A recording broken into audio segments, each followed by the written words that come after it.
Hello, everyone. This is Kelly Beard of KarmicTools.com, and tonight is a very special gathering. It's a little bit of a combination, our regular monthly circle, because if you have your custom guide, we're working with the March 26th activation, which is coming up soon for everyone, when Venus will meet up with the Sun in Aries. And what I call that is the outer initiation, because then on 4/12, we're going to have the inner initiation.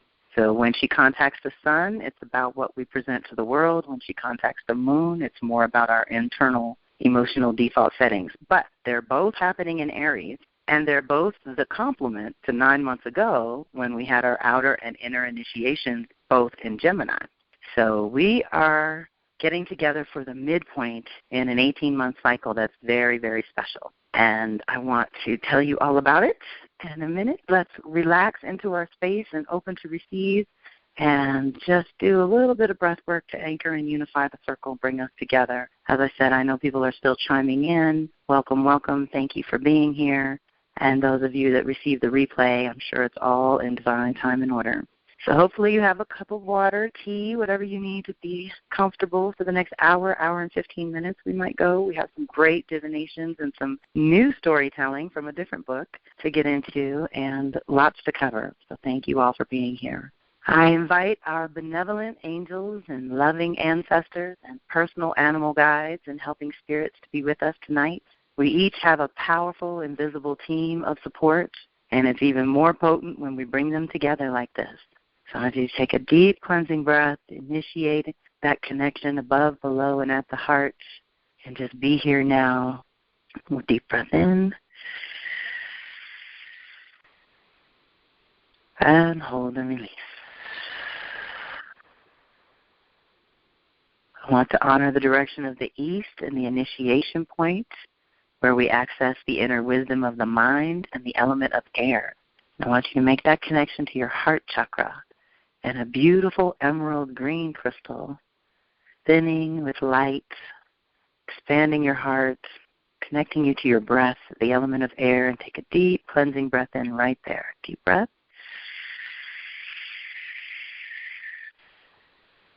And hold and release. I want you to spiral down to your solar plexus. And I'm going to turn to honor the direction of the south, which is a culmination point and where we access the inner wisdom of the spirit and the element of fire. So I want you to take a deep cleansing breath in there, connecting to your power in a beautiful golden yellow crystal, spinning with light. Deep breath in. And hold and release. Spiral down to your creative center, your Sacral Chakra. This is where I turn to honor the direction of the west as a completion point and where we access the inner wisdom of the soul and the element of water.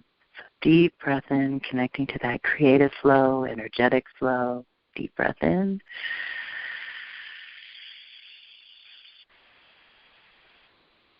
And hold and release. And we're going to come down into the root chakra. I'm going to turn to honor the direction of the north, which is a conception point where we access the inner wisdom of the body and the element of earth so we can be here now. Deep breath in.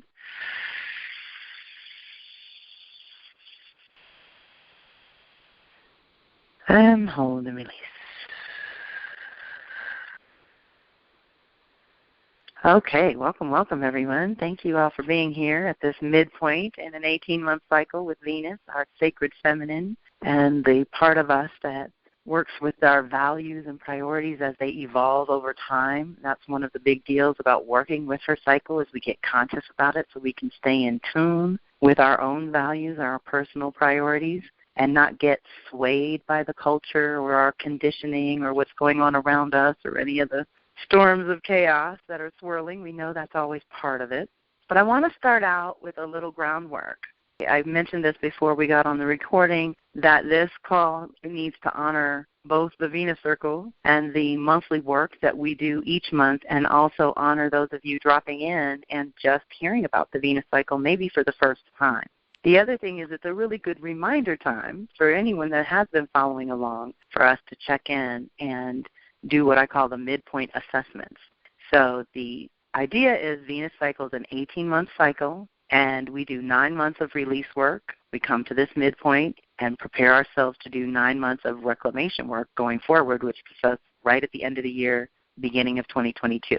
So we are shifting after 9 months of clearing spaces for things that we've created a vacuum essentially. And so now, whether you're conscious or not, you're going to start filling those voids again. So the idea is for us to get together monthly and to ask the questions and check in with our activations and the energies in the sky and our sky council and our personal council and see how we can consciously reclaim these aspects of self that have run their course either over the last 18 months or the last 8 years, which is her bigger part of her cycle. And so the way that I like to help people understand and feel into it, and it's a really good practice to get into with any of your relationships, whether it's friendships or love or work or anyone that you're in a long-term relationship where it's going to go past 18 months. Because what happens is our values and priorities shift in really small, kind of personal, individual ways every 18 months, but then in big ways every 8 years.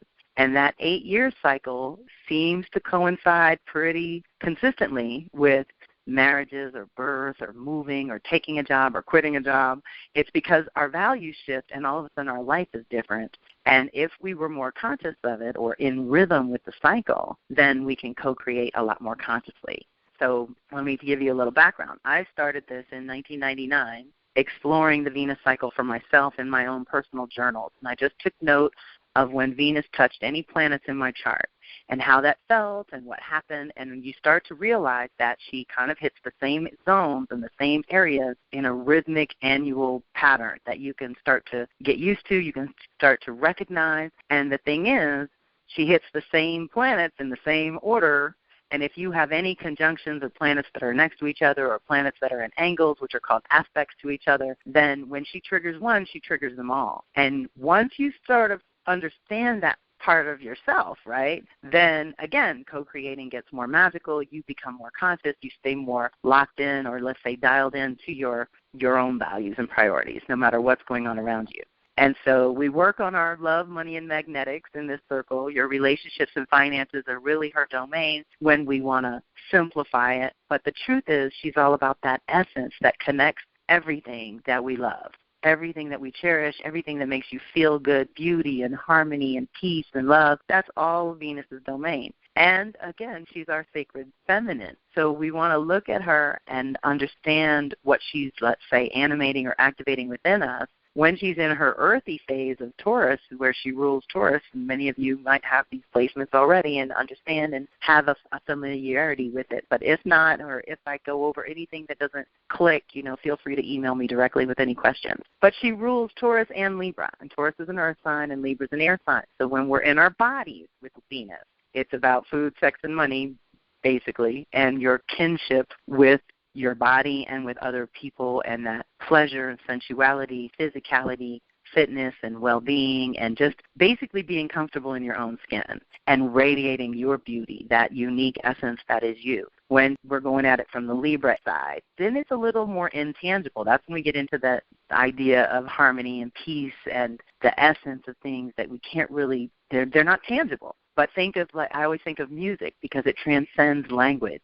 We can all hear a piece of music and love it or, resonate with it deeply, whether we understand the words or not. And the other thing that Libra, of course, energy brings in when we're talking about Venus is our ideal partnerships, collaborations, relationships, everything that we want to do with other people. And the thing is, there's a time and place for everything. There's a time when you need to do intentional solitude, which is Aries domain, and we're going to touch a lot on that tonight, and being that pioneer, independent, free soul, but also having to be responsible for that. So we pick and choose our teammates so we don't have to work as hard as individuals. That's the idea of balancing out your Aries Libra parts of you. That's the self and the independence within the context of your relationships, partnerships, and collaborations. So they're related. When we work on one, we're working on the other. And so the fact that Venus is there in Aries is initiating a big deal. And that, like I said, we're going to get into more of that along the way. But I want to put something on your radar that is special about this particular one in Gemini, her cycle right now, because her path through the sky, let's start there, draws a geometrically perfect 5-pointed star. And the 5 points that she lands on go in this order, and it goes for a good 60 years. And we're in the zone where the 5 points go like this. We just came out of Aries and Scorpio. Now we're to Gemini. So when she retrogrades every 8 years, she goes back to these same 5 places. And that's why your 40th birthday is so big. And it's when you really lock in and begin your first 8-year cycle of your own personal, individual values and priorities that weren't learning, conditioning, choices that we make when we're young and we don't realize, and we have to learn as we go, that kind of thing. But what I've learned about watching the pattern and let's say the repetitive cycle and tracking it, because after I tracked 8 years on my own, that's in 2007 when I started the Venus Circle. We're still going strong, which is 14 years. I just did all the math today. So we do this rhythm over and over, and when it starts in Aries, she rewires our values and priorities as individuals, gets us in touch with our real purpose and passion that's based on our own values. And when that happens and you connect to that new identity, which it last happened in 2017, 18, then she retrograded 18 months later in Scorpio. And because you're in the new identity or you have a new purpose, of course you're going to be connected to new power. So when she lingered in Scorpio, we all had to deal with our own karma and look at our choices and what they've actually manifested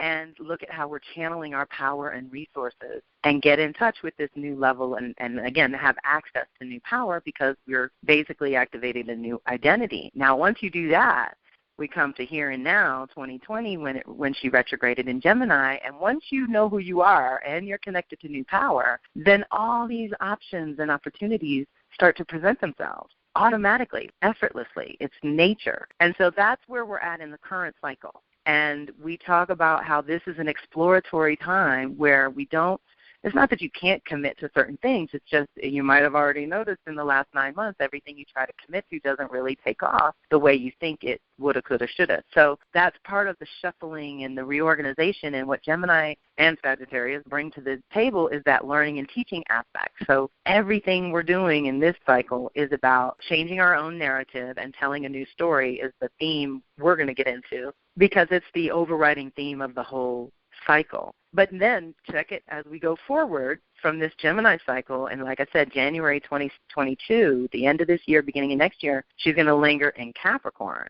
So once we've explored all our options and she lingers there, we're going to have to make some commitments at that point. 22, 23, we're going to have to commit to what we really value and what our real priorities are and get serious about things and create some containers for all these ideas that are churning right now, here and now. And then once we get from Capricorn, she'll linger in Leo. 18 months later, she'll retrograde in Leo. And what happens after we go to Capricorn and we get serious and we get committed, she hits Leo, and it's like, where's the love? Where's the passion? Where's the heart? Do you still care about it? We don't want to be obligated. We want to be responsible. We don't want to do punishment. We want to do discipline. We want to do that positive Capricorn, right? And we've had a lot of work on that lately. So when we get there, we will already be at the end of the Cancer Capricorn eclipses, and we'll have already been reorganized within. So that's going to be really deep. And then you think about after Leo, it just goes right back to Aries and repeat every 8 years. So once we connect to our heart and our passion and what we love, then she goes to Aries, and it's like, okay, how are you going to be it? How are you going to do it? What are you going to actually do? A lot of times Leo likes to express and explore, and it's all delicious and love, but Aries doesn't even want to talk about it. They just want to do it. Let's just get to it. So there's a rhythm to it that we can really tap into that then if you know even a little bit about your own blueprint, you can work a little more consciously. Now, the special thing that I want to tell you about when she retrogrades in Gemini is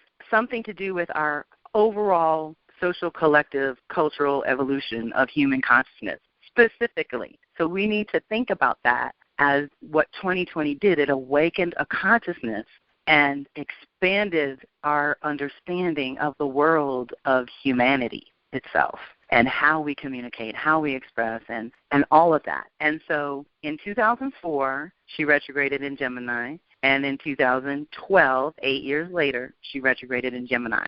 During those years, she crossed the sun in a way that was visible. And in the 2012 one, I actually got to go to the Big Island in Hawaii with my shamanic astrology family and witness a Sag lunar eclipse, but also Venus crossing the sun, and it was very magical. But that only happens, that little 8-year zone of 04 to 2012 only happens every 113 to 130 years. And 13 is the goddess's number. I don't know who's into numbers, but that was always magical to me as well. And so you think about humanity and the consciousness of humanity upgrading every 113 to 130 years, because every time we have those upsurges, she is either retrograde in Gemini or Sagittarius. It just so happens that in our incarnation, in this lifetime, in this 130-year period, it's Gemini.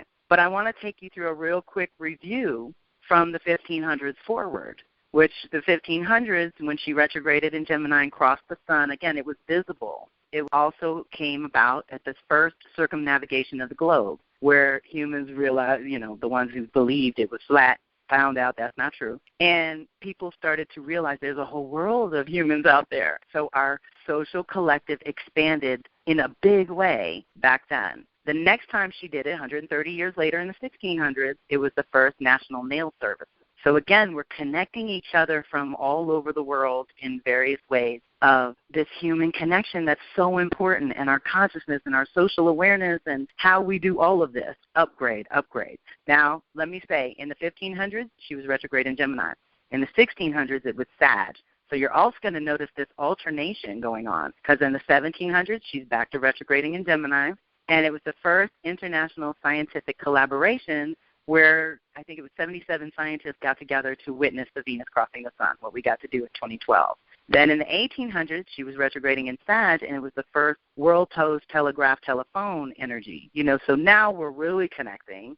And guess what happens when we get to 2004, 2012? Of course, the World Wide Web, the Internet that connects us all. And so the next level, 2117 to 2125, I say, is our telepathy, infinite possibilities, unified whole. Anything is possible. But I have been encouraging since 2004, when we started following this really even more closely, that you practice your telepathy with your people, whether it's your circles that you lead or your friends and family and people. Like, I tease my son all the time. I don't need sprints. I have literally thought questions, and then he has randomly texted me, Mom, I was just thinking about this and thought you might want to know X, Y, Z. And it's literally the answer to my question. I have not texted anything. So it works when you work it. It works when you practice. And when you practice with people you get more confirmations of when you were connected. Or I was just thinking about you, and then you call, and that happens to all of us, but you can hone that, and you can make that even stronger. So during all those years when Venus does her thing, like she's doing this year again. Now, this was the other thing that hit. After 2012,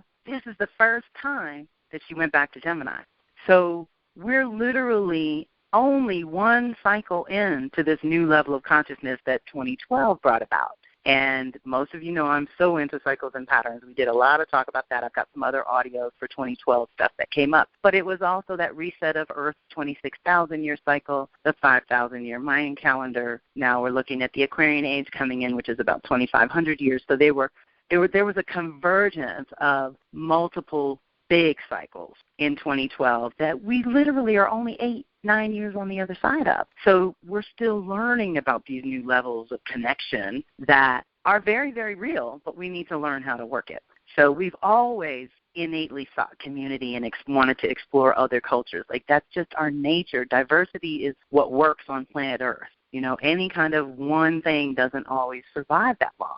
And sometimes we might feel born to the wrong race or family of origin. That happens a lot. Gemini Sag is where we love to explore the other cultures and learn from other people, and it happens a lot. But then we find or create our own sense of belonging and kinship with others, whatever that may be. And many of you might have heard me say along the way how I think that our blood, our DNA family is here for our life lessons. And so that's not always the people we want to turn to for love and support and protection. Sometimes we're learning from these people and we're clearing karma and we're balancing things out from other lifetimes. But your friends and your soul family and your chosen circles, your community that you become a part of and contribute to, that is your your kinship and where you get that sense of belonging and that sense of love and friendship and protection that Venus also represents, that loving kinship that's possible when we recognize as a human race we are all one. We are all the same in that way. And we just have different cultural overlays, and so let's not just respect that. We have our own ways of doing things and working with our own world of food and people and work and play and home and rest and having purpose and all that. It's different all over the world, but you're entitled to your own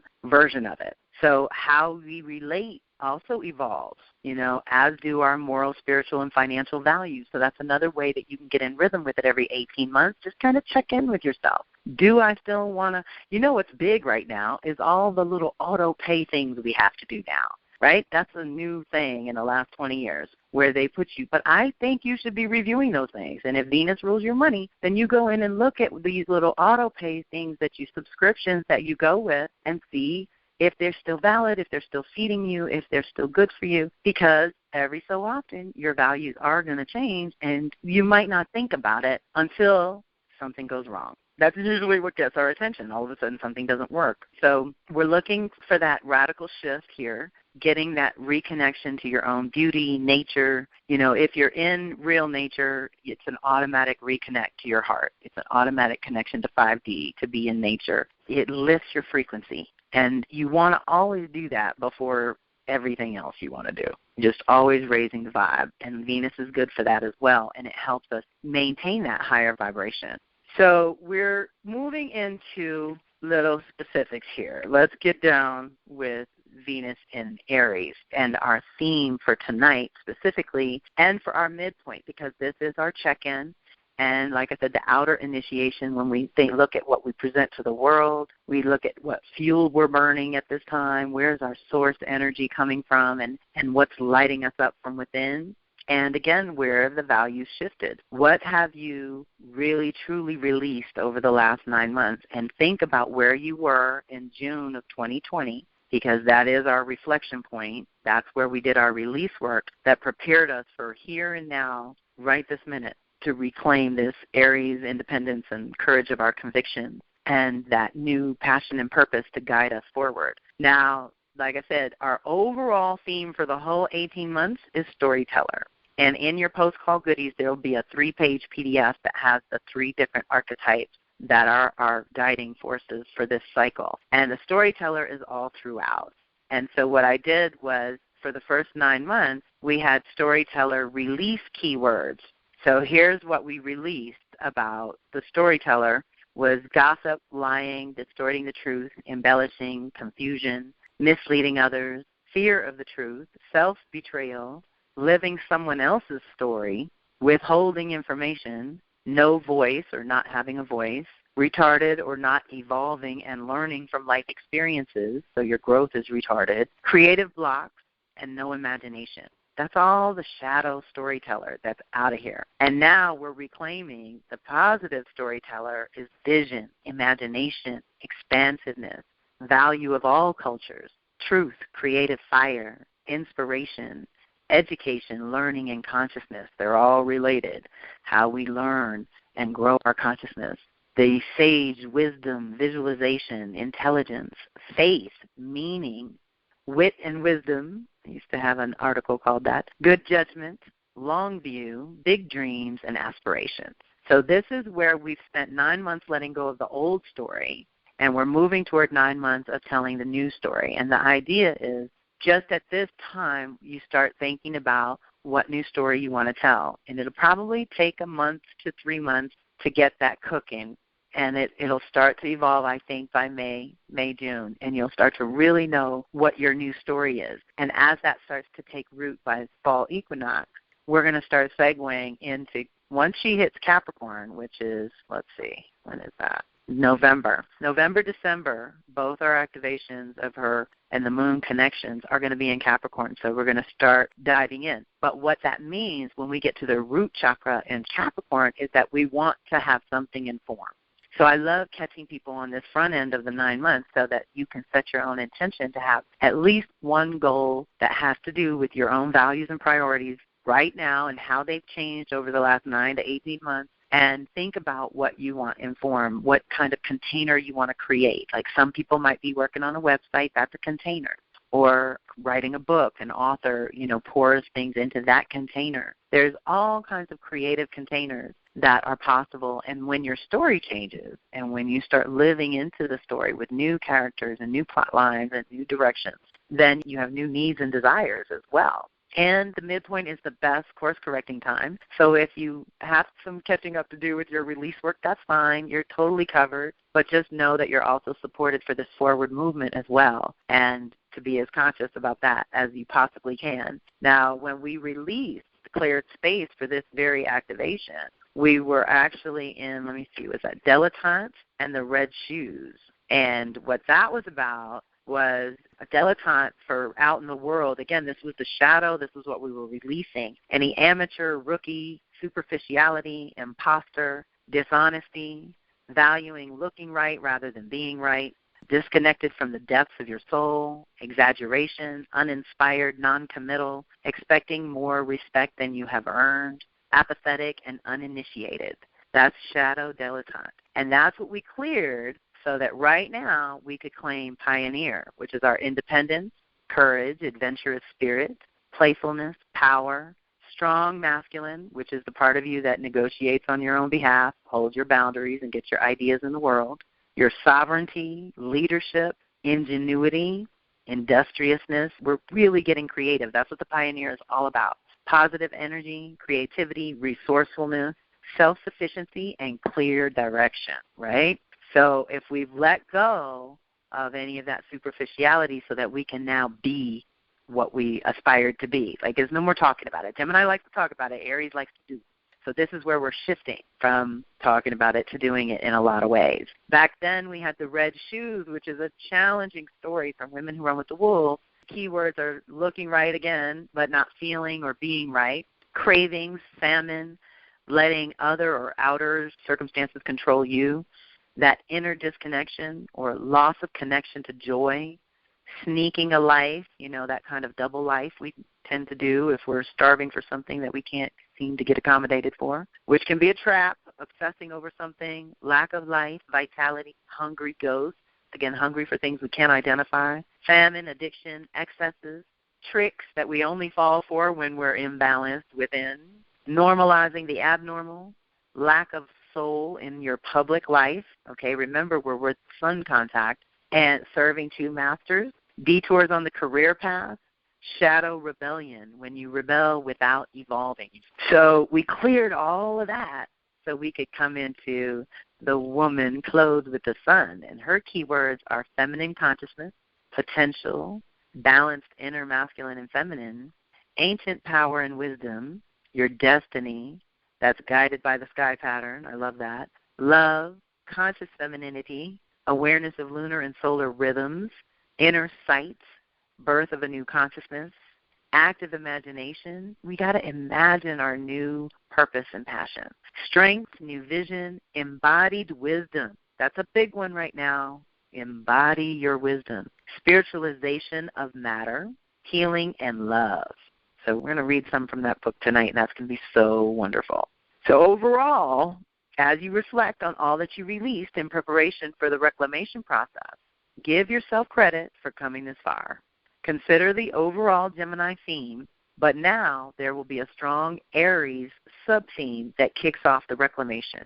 So think air and fire, mind and spirit, ideas, thoughts, and concepts that lead to your actions, choices, and purpose, self versus other, trickster and pioneer, creativity and drive, mental and spiritual transformation.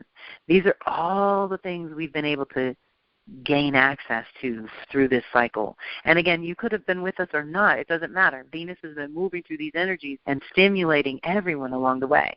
So as you begin to know yourself and relate with others in completely new ways, March, where we are right now, 2021, activates the time to think about what has to be initiated and or reclaimed in order for you to open up to the new possibilities that will enable you to anchor your connection to your authentic voice and unique self-expression. So you want to think about Gemini as your authentic voice and Aries as your unique self-expression. It is time to integrate and practice with your newly fortified connection to this deeper level of potency or fertile ground within you. You are emerging now, after your release process, to discover a new sense of purpose, independence, and personal freedom, thanks to Aries, that you have actually built over the last 18 months to 8 years with your own 2 hands. Now that you have consciously cleared and released any fear, doubts, or distractions over the last 9 months, you can now choose what to cultivate and commit to going forward. The second half of this journey is about reclaiming that which is ready to be embodied and expressed in a completely new way. Now this can and will support you more fully going forward because you've cultivated it from the inside out.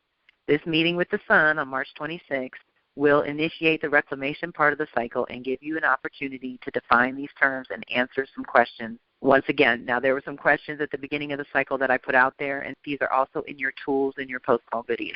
So really important for us to check in this month because we're going to look at one of the many ways we express ourselves and make our unique contribution to the world through our outer self, reputation, and public persona. So again, that's kind of the underlying theme of the soul work that we have to do this month. This is what we're looking at. It's time to lead in a new way, lead your life, and lead others in some kind of way.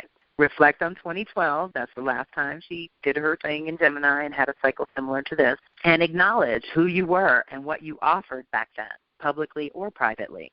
Reflect on each year since 2013, 2014, 2015, 2016, 2017, 2018, 2019, and 2020. What were you known for during each of those years? How did it evolve over time? Did it change drastically or very little over that time? What did you create each year? What did you learn that can assist with what you would like to create? Okay, this is all Venus's domain, helping us really express ourselves properly. This month is about your emergent self, stepping up and into your own center of power in a new and different way.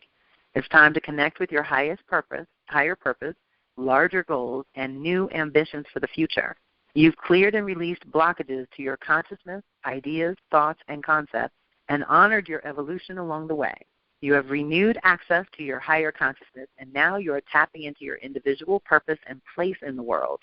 Since you have shed some old ideas, thinking, and consciousness, and released some obsolete ways of thinking and communicating, or communicating your needs or expressing your desires, now you can open up to new experiences and new levels of being the eternal student and teacher. Deep in your heart, what do you want to be known for here and now, today? Due to the 9-month cleansing process you've just gone through, you are now sparkly clean on the other side, activating a new kind of initiation. As you have fortified the inner connections to your own consciousness, ideas, thoughts, and concepts, you will now be more capable of new outer expressions of courage, independence, and freedom. When you are centered in your soul self, you allow your instincts and intuition to lead, forcing ego to follow. It takes practice, but eventually your ego will fall in line. This whole cycle is about developing a new sense of self and true purpose. We've had to strip away the non-essential, release illusions and delusions of who we thought we were or were taught to be, and tap into that sense of authenticity, true purpose, and the divine right to be here that we know is possible for one and all. Deep breath. The next 9 months are going to allow you some practice time to get to know your new self. If nothing else, we are all a year older and something has evolved within. Consciousness and identity continue to be powerful themes throughout this Venus cycle. It's time to rise above your current situation or circumstance and connect with the larger vision for your life at this time. You are now reconnected to that fierce sense of dignity and purpose that guides your life in a new way, thanks to the goddess support. After learning about how we think, filter, and process life's varied experiences, we are connected to more internal clarity and external resolve to serve at a higher level. Now you will find that it's time to tap into the power of your own individual purpose to guide your life going forward. Your values and standards have changed, and now you must go month by month integrating the new way or the new path and consciously reclaim aspects of yourself that are ready to be activated, integrated, and fully embodied. Deep breath. So the question this month is, how has the evolution of your consciousness, let's just say over the last 9 months, helps you realign with your true path, passion, and purpose. Because one of the big things about 2020 that I discovered myself and heard about from many, many others is how many things that didn't go the way we wanted them to, but turned out to be divine order. So we got this kind of sacred pause for the cause to adjust our consciousness, and now we all want something different. We all want to be something different. We want to do something different, and that's where this Aries energy is really powerful and why you're going to love the 3 archetypes bullets you can refer to, but I do want to go through the Pioneer because this is the one guiding our 9 months where we are crossing this bridge into new territory. So we have the release and reclaim energies of the Pioneer archetype that, like I said, guides our month. Even for the inner initiation, it's going to be a lot of this. So the release part was the tendency to reinvent the wheel. But the light of that is having a natural talent for innovation, right? We want to release fear of trusting diversity and reclaim an inner creative critical thinker. We want to release indiscriminate anger rooted in fear so we can reclaim the passion to explore new territory. We want to release being self-centered or that kill or be killed attitude so we can reclaim an innate value of the new and progressive. We want to release the need to be competitive and manipulative and reclaim the ability to improvise and think on our feet. We want to release the insatiable need for the new, novel, and or different and tune in to our natural independence and need for freedom. You know, there's just different ways to express Aries, right? We're going to learn about this. We're going to let go of the poverty consciousness of not enoughness and connect to our ability to stay present and walk by faith in life. We want to release the habit of starting but not finishing things and reclaim the ability to know and articulate our personal needs up front. You know, that's a lot of the reason why things don't get completed because we don't negotiate up front correctly. We want to release our over-attachment to exploring new horizons. Like some people just always want something new. But we also want to reclaim the intuitive understanding of when to fight or back off, like when to be aggressive and when to chill. Finally, release the pushy need to conquer rather than cooperate so we can reclaim the instinctive self-preservation that negotiates up front. So again, there's going to be a lot of that theme just repeating over and over in various ways that remind us where we are at this moment where, like I said, we're claiming how we're going to walk forward. Not entirely your public persona, but that's basically the theme because, like I said, next month when she contacts the moon, we're going to go inward with that and see how we feel about this new persona and what we want to cultivate with that part of things going forward. So our Sky Council is part of the chart for March 26th when Sun connects with Venus.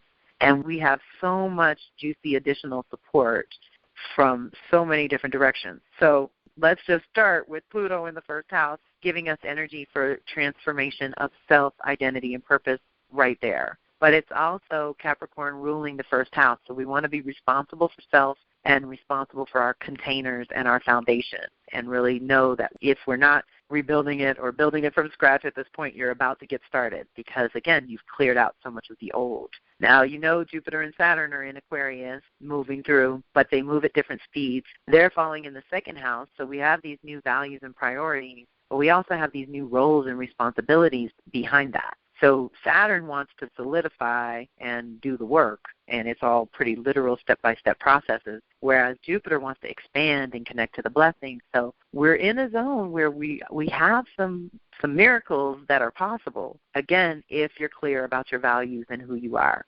The Pisces energy that we have access to is so important because it's Pallas and Mercury, and that's our wisdom, it's our intuition, it's our thinking, it's our spirit, it's our unique genius, which we're only going to get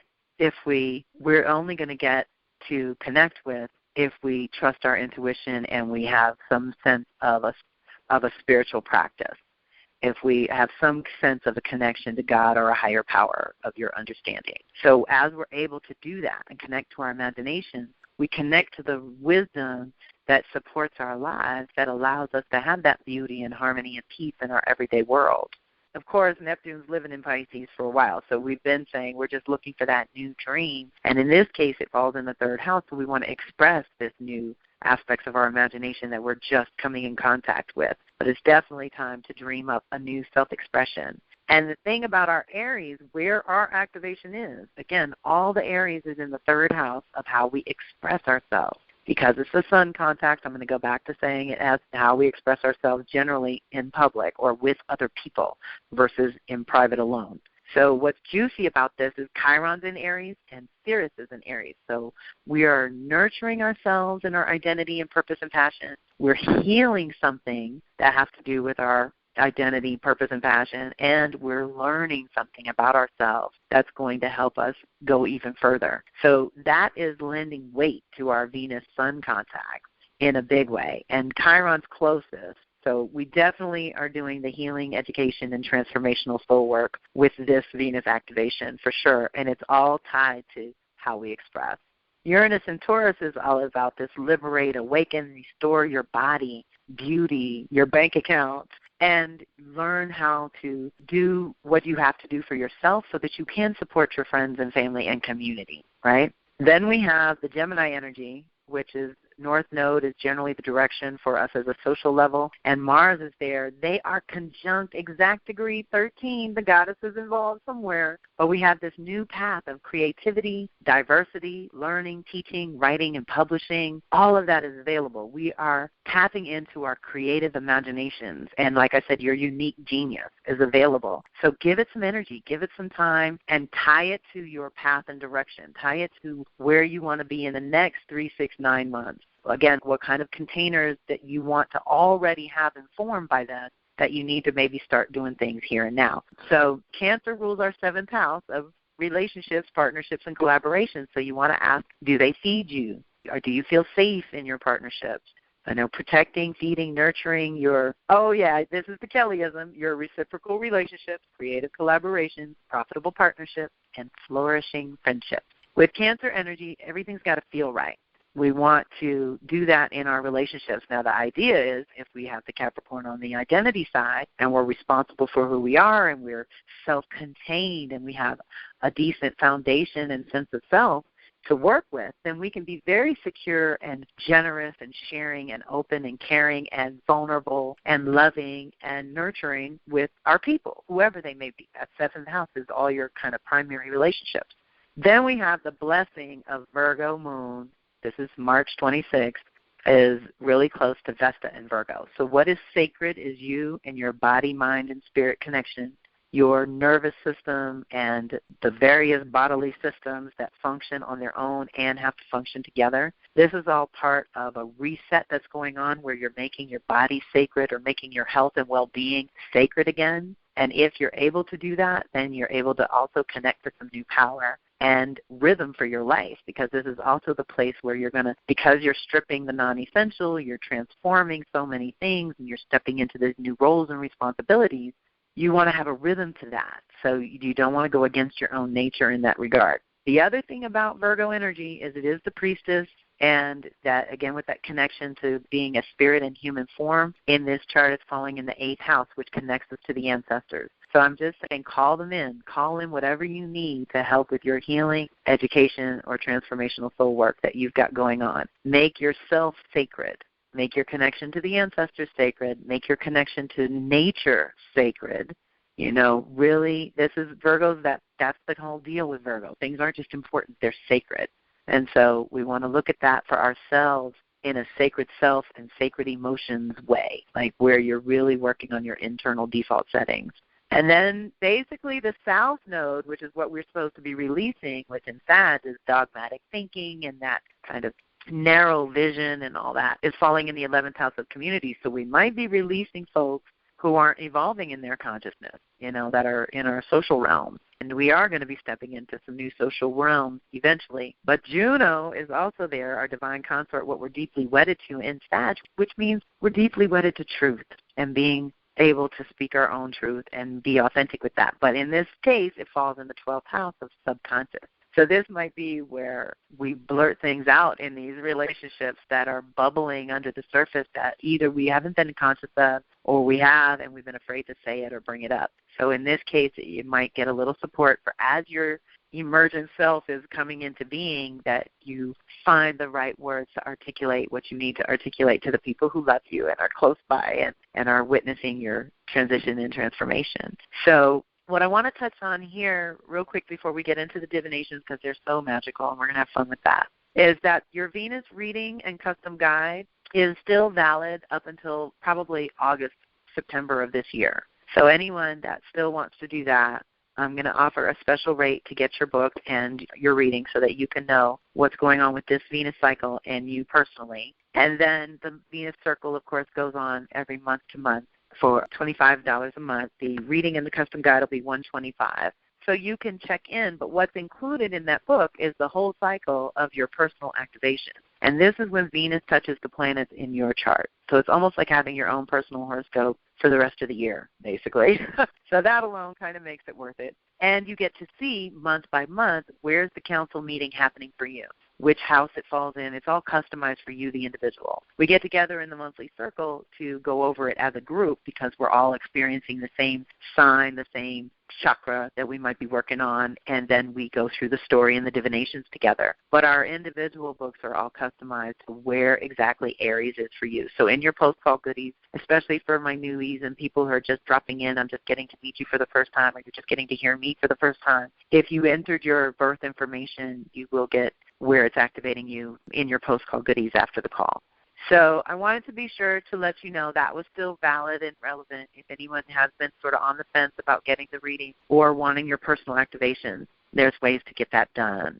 So our juiciness is, okay, now this is the other thing, y'all. I do intend to get Kathy Pagano on the horn and see what I can do to get her involved with the reclamation side of things. And maybe she will drop in every month and help us with some storytelling, or maybe she'll drop in a couple of times and help us with the storytelling. But we're working from her book, Wisdom's Daughters, How Women Can Change the World. So on the release side, we did all the stories, not all the stories, but we chose our stories from Women Who Run with the Wolves. And this time I'm choosing Kathy's interpretations of a few different stories that she uses in this book to illustrate her points. Now, what I love about this book is she talks to us about how women can change the world by understanding and connecting to our solar consciousness, our lunar consciousness, and our celestial consciousness. So she really weaves it all in, and I just love her work. And she's a Jungian analyst and a dream expert and a shamanic astrologer. She's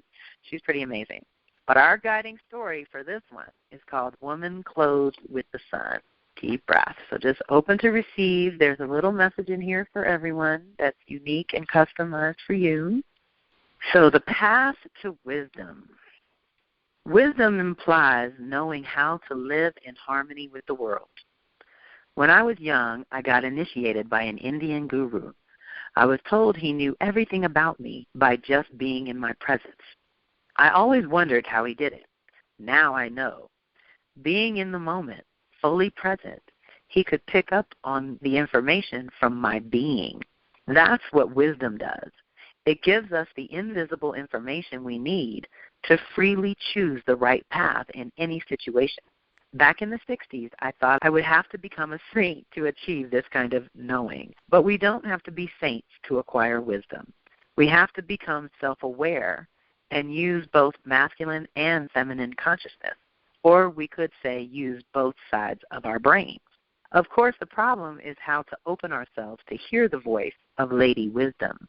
This opening must happen on 4 levels of awareness: the physical, the psychological, the imaginal, and the spiritual.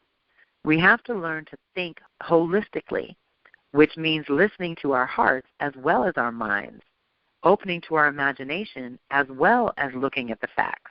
As we integrate these 4 aspects of our life, Lady Wisdom's voice will become clearer and clearer to us until we speak with her own voice. Deep breath. To begin to understand how to ask for wisdom, first we need to know about the many different stories of the ending of an age. For whether we acknowledge it consciously or not, these stories are alive and well and gestating in our collective unconscious. Everyone is feeling the pressure of change. While many people live in fear that the challenge facing us will kill us, I believe that's just a lack of imagination.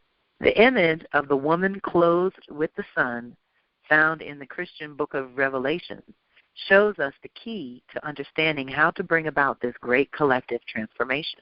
Next, we look at the importance of understanding symbolic language, which opens us to the creative imagination, the realm of inspiration and co-creation. Deep breath. Lady Wisdom speaks in symbolic language, so understanding how the imagination works is of primary importance.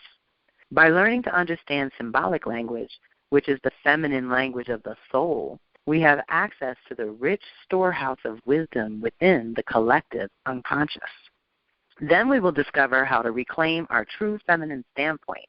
Since it is so important to learn how to interpret symbolic language, we'll explore a fairy tale about the father's daughter who got away and became a wise woman. Then, working with images from this story as well as the image of the cosmic woman, we will explore the archetypal realms of earth, sun, moon, and stars. The earth is the womb of our becoming.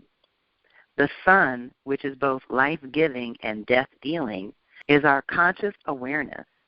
The moon, whose beauty and mystery calls to us, provides the timing rhythm of unfolding our unique life and purpose, while the stars reflect the spiritual and archetypal principles that guide us on our journey through life. I have deliberately filled this book with images and stories that can awaken you to your own knowledge of symbolic language, the language of the creative imagination. If you want to learn a new language, you have to practice. The stories, dreams, quotes, and concepts I fill the chapters with are intended to help you understand symbolic language.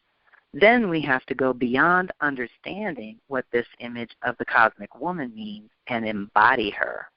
Deep breath. We have to work with the energies contained in the images to expand our awareness of ourselves, our life's purpose, and our society. Once we reconnect with these realms of being, we will see that Lady Wisdom is indeed calling out to us to come and claim our heritage, which is to make a paradise of our world. In the past, we have called that a utopian ideal, implying that it is pie in the sky and won't work. But we live in a society with the consciousness, intelligence, and resources to finally create a peaceful, prosperous world if only we can develop the wisdom and the will to do it. The truth is, the kingdom of heaven is here within us and within our reach, but our Mother Earth is waiting for us to wake up. It is our choice. Once we incarnate the energies of the woman clothed with the sun, we can share Lady Wisdom's resources with each other and with the world. So let us become lovers of Lady Wisdom, like Solomon, and learn to use our creativity to recreate our world. This is our destiny and our responsibility at this time in Earth's story. Are you ready to answer Lady Wisdom's call? Deep breath.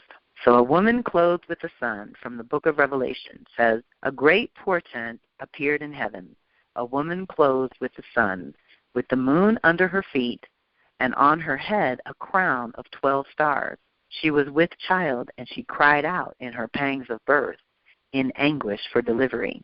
And another portent appeared in heaven. Behold, a great red dragon. And the dragon stood before the woman who was about to bear a child, that he might devour her child when she brought it forth.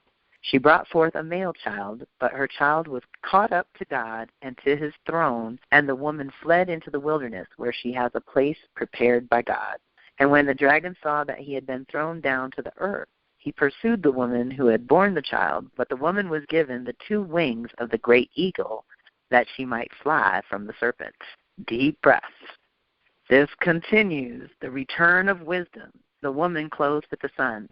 There is an image in the book of Revelation often ignored by the Christian fundamentalists, which I consider very important to this issue of the end times. It is the image of the woman clothed with the sun.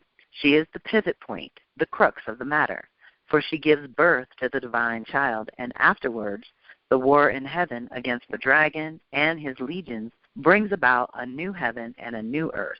Amidst death and destruction, a new birth, a birth which is not without peril. For the dragon, the deadly pull of the old order, the inertia of unconsciousness that is so much a part of human nature, will be waiting to swallow up this new thing. It is this image of conscious femininity that speaks to me when I imagine the purpose and power of women today. This is the image of a goddess, yet she is also a woman. It is also an image we first saw in July of 1969 when men first landed on the moon and sent us pictures of the Earth hanging above the moon, surrounded by the stars. We saw another version of this image in the heavens in both June of 2004 and June of 2012 when the planet Venus passed in front of the sun. Venus Aphrodite, the planet that symbolizes the power of love, sexuality, connection, and wisdom, made herself known to the world. Deep breath. This woman is goddess.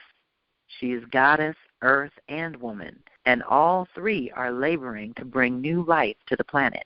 She is clothed in the light of consciousness, for light banishes the darkness of injustice, unconsciousness, and ignorance. She has her standpoint on the moon, the regulator of earthly rhythms and tides, and the eye of the unconscious. And she is crowned with 12 stars, which represent the 12 astrological signs that symbolize the archetypal human journey toward consciousness, wholeness, and wisdom. Deep breath. It is a most painful and dangerous journey, yet like labor, once begun, it will not stop until it has run its course. The woman cries out in anguish, for the convulsions of birth are overwhelming.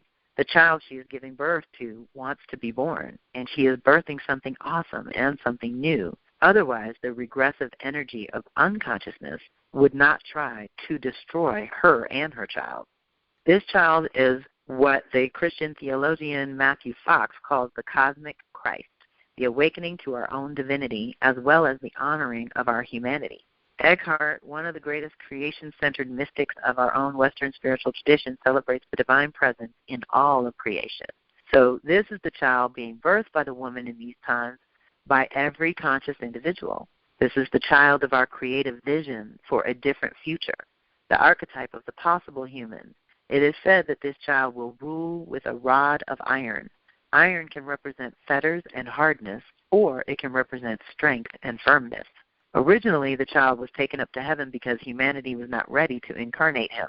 But now we are, and the new world he represents will use the gifts of both feminine and masculine spirit equally.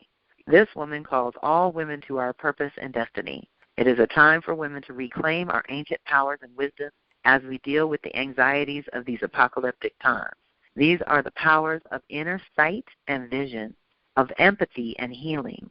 These powers have always come from women's connection with the earth, and as women rediscover our own spiritual power, it is not surprising that we return to an earth-based, body-based spirituality. Feminine spirit is the archetypal energy of the incarnation of spirit. It is concerned with the spiritualization of matter, with the knowledge that all created things and beings partake of spirit, just as quantum physicists are proving now. We cannot afford to believe that this world is an illusion and that our true rewards lie in some heavenly paradise reserved for the elite. It is this very idea that has led us into the trouble that we now find ourselves. Deep breath. So we are stepping into this embodiment of our own consciousness. We're awakening from unconsciousness. We're taking back our power, not just as women. Men are included in this. This is a consciousness of being able to receive. I'm constantly pounding on my husband, who is a Taurus, to receive, because Western culture basically trains men not to receive and not to even know how to do that. So it's up to us to help with that. Now, what's deep about our tarot guidance is we got 2 of Fire, which is convergence. I should mention here Tarot the Spirit by Pamela Eakins. We use her deck because she has devised an astro calendar where she has a different tarot card for every day of the year.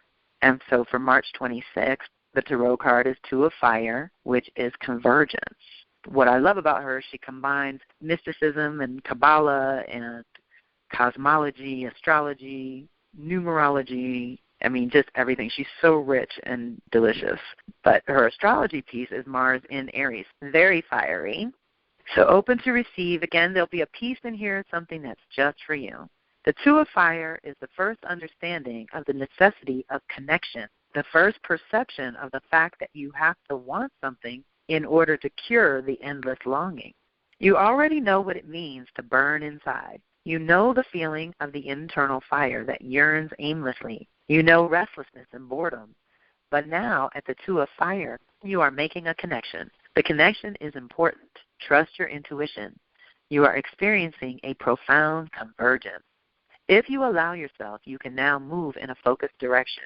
You can now begin to refine your energy. This is your opportunity to escape the interior burning and clear the way for internal empowerment. Deep breath. Seeing the way has not been easy. You have had to take a risk. You followed a trail of smoke that wafted and faded. You worried about disruption in your life. You feared that no matter how bad it was, it could always be worse. At times you felt you were going nowhere. You worried about the time passing. Some of your old fears may trail you still, but you have learned that where there's a trail of smoke, there is a pit of fire. Pure energy, opportunity, and motivation. That's fire. Through your own perseverance, you have finally glimpsed the source of the flame, and now you must seize opportunity. The path you walk is of critical importance. It's time now to willingly and joyfully surrender to newness and accept your true destiny. Deep breath. And that's why Aries time and Aries energy, I always give you permission to be selfish and to go inward and to really ask, what's in it for me? What do I really want? What do I really care about? Because it's like the only time of the year we get to do this. But then Venus shows up and it gets a little deeper. So at the Two of Fire, you are pioneering, and here we go again. You must stay clear to maintain your direction. You must remember that the way will never be found through an external source, but only by looking within. You will find your answers in your true direction through peering into dark internal spaces. The dark I speak of is the field of your subconscious mind. It is all that which is unknown, all that which swims and floats in the cosmic sea, the waters below the surface of your consciousness.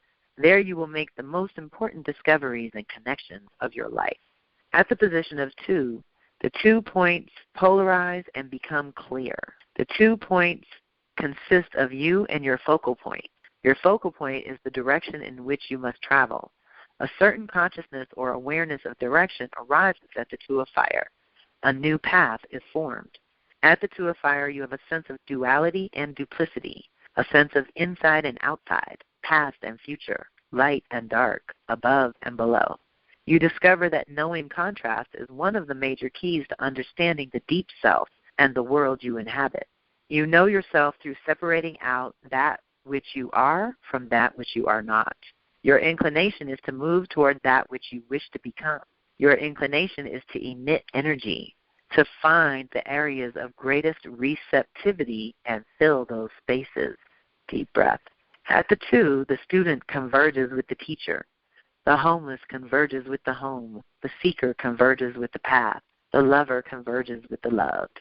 However, as in the force of a magnet, while positive emitting male energy appears to be at one end and negative receiving female energy appears to be at the other, you can break a magnet into the most minute pieces and still retain the poles. Male and female polarizations infinitely move in and out of each other, yet there is clear directionality. Thus, dualism becomes a paradox.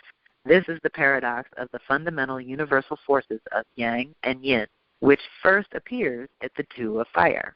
As in the analogy of the magnet, the Two of Fire is not only your first movement in a new direction, but it is also your first movement in the direction of the golden mean, which is temperance in the tarot. Through the very recognition of your deepest goals, you recognize also that you are standing between major forces.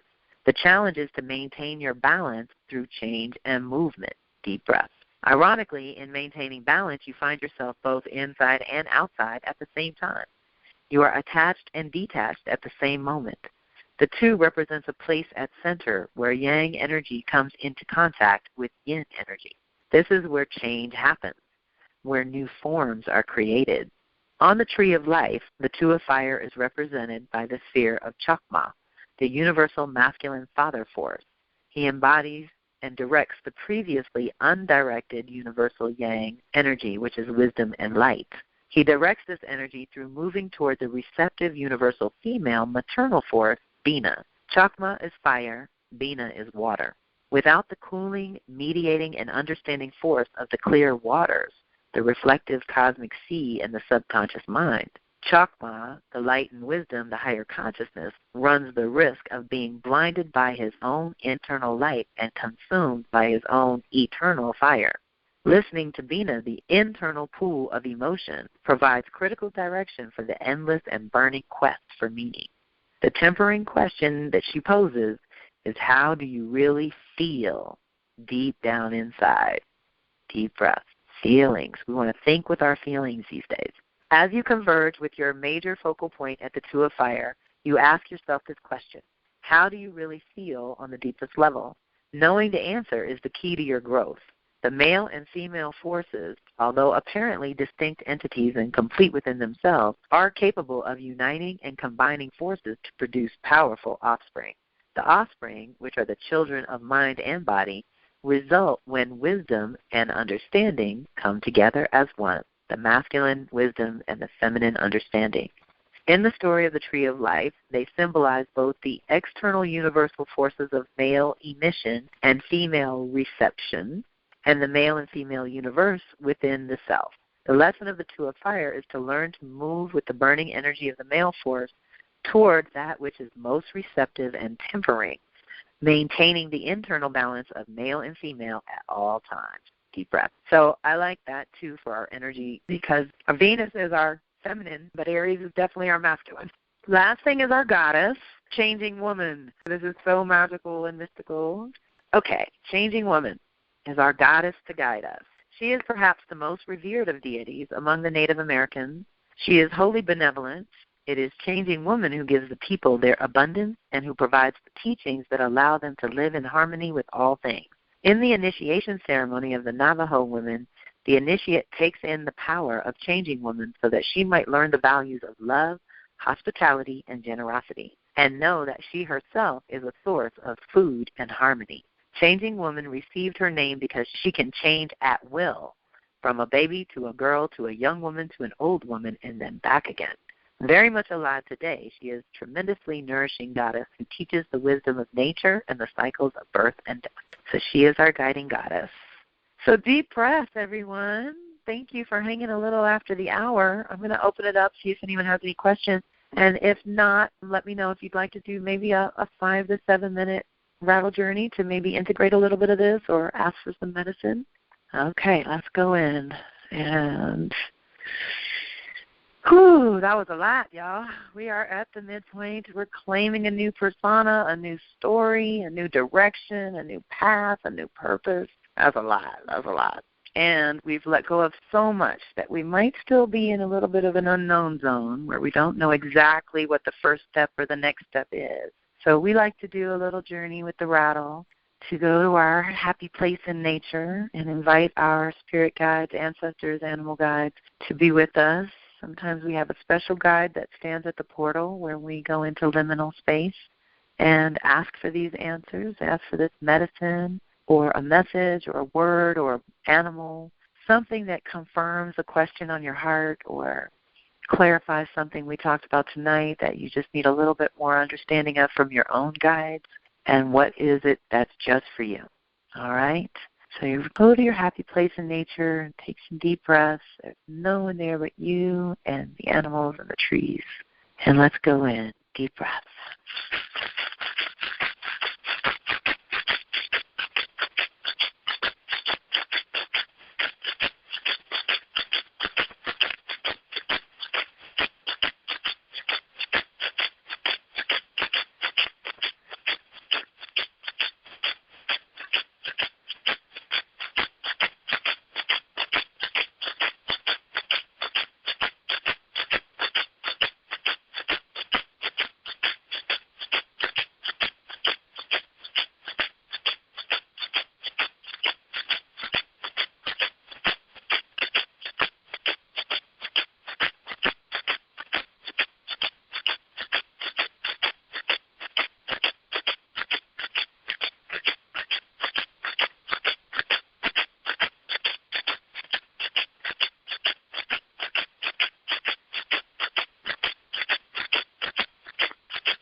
That's your callback. This is when you complete your communication and make your offerings of gratitude and make your way back to your portal, back to reality and here and now. Deep breaths, maybe write down what you want to remember. I am so grateful for everyone being part of the circle, and for those of you dropping in for the first time, I hope you got something good out of it, and we'll reach out when you feel called. I will send out the post-call goodies as soon as I can, and they will include lots of links and resources and ways to get in touch as well. So I want to thank everyone for being with me, and I encourage you to take some time to look at the tools that will be attached in your post-call goodies as well, because the PDF will have questions and bullets and more filters for you to run things through as you clarify this emergent self. All right, and welcome to the next level, and welcome to the reclamation side. This is when it gets fun, and I do actually invite other teachers, and we get new modalities in here because we've created a vacuum and we want to fill it with something good. So we're going to go learn some new things in the next couple of months, and hopefully together. So I hope you will join us along the way. Thank you, everyone. Much love, peace, and blessings.